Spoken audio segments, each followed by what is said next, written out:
Hi, I'm Ravi and welcome to another video.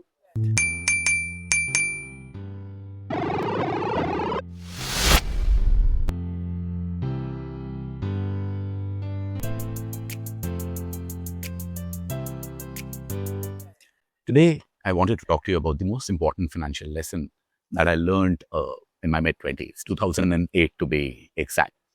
Now, 2008 was a turbulent time. Markets were going up and down. I had done a little bit of stock investing before that, but 2008 crisis taught me that I wasn't really good at it. And that's not really the most important lesson that I learned at that point of time. Now, you need to understand that I started, and there is context to all of this. I started making money in 2006. That's when I got my first job. So my first goal when I began earning was to save some money for a laptop because that's something that I really, really needed. Once I was able to save enough, I think it took me 2 months or maybe three to save enough for a laptop. Then my next goal was essentially to save for a Honda Activa. That's another big purchase that I had. So that took a little bit of time as well. And then money started getting accumulated. And that is when the most important thing happened. I started talking to my dad about it. There was a very nice relationship manager that I had at ICICI Bank. I know I abuse relationship managers a lot these days, but 2008, they were not that bad. I'm pretty sure that some of the relationship managers even today are really, really good. But that was a guy who got me started in investing in mutual funds. I think I started probably with a SBI tax saver fund because that was the ELSS scheme and I wanted to save some taxes. But much more than that, what I do remember is, and even in 2008, you had a large number of options which existed when it came to investments. You could do FDs, there were a large number of mutual funds which existed. There was also PPF and a few other products as well. And the sort of paradox of choice which existed at that point of time, that paralyzed me. I was not able to decide what to do with it. So as long as I was saving for perhaps a laptop or for a Honda Activa, I knew that, okay, I needed this much amount of money and then I'm done and I'll go and buy that stuff. But once those immediate goals were done, as a 25-year-old, I was 25 in 2008, I couldn't really think long term.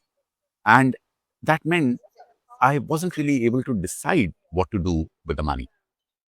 And that is where the relationship manager came into the picture. That is where my dad came into the picture. And they said that, both of them said that, okay, you need to save and invest. And then came the question of where to invest. So internet was there. I did a little bit of reading, but again, I got confused a lot. And eventually, which is where the relationship manager really helped me, was he said that, just get started. Buy whatever you want. But the fact that you can get started makes a lot of difference.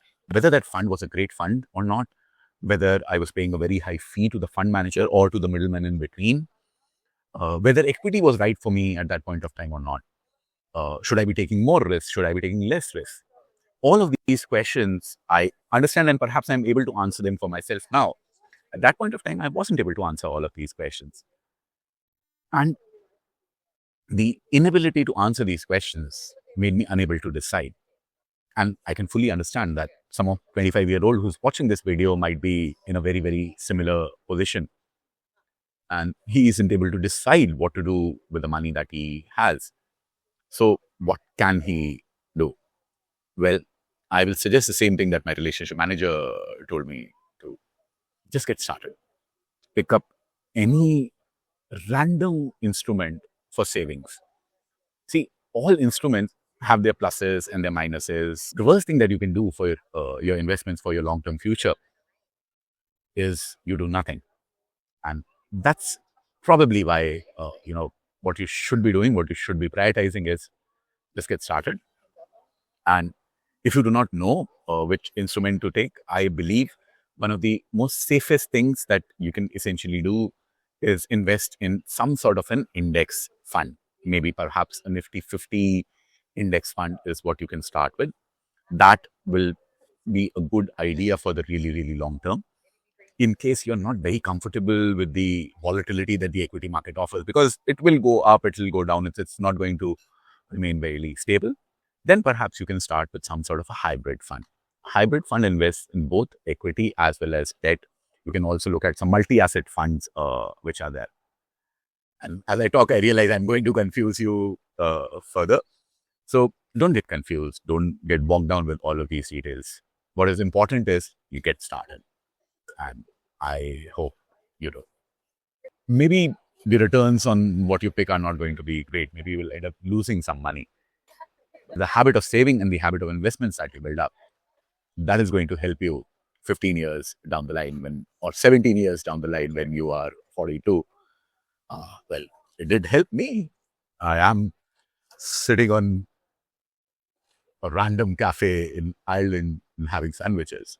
A lot of people think that I'm able to do that because I, had a company which was acquired.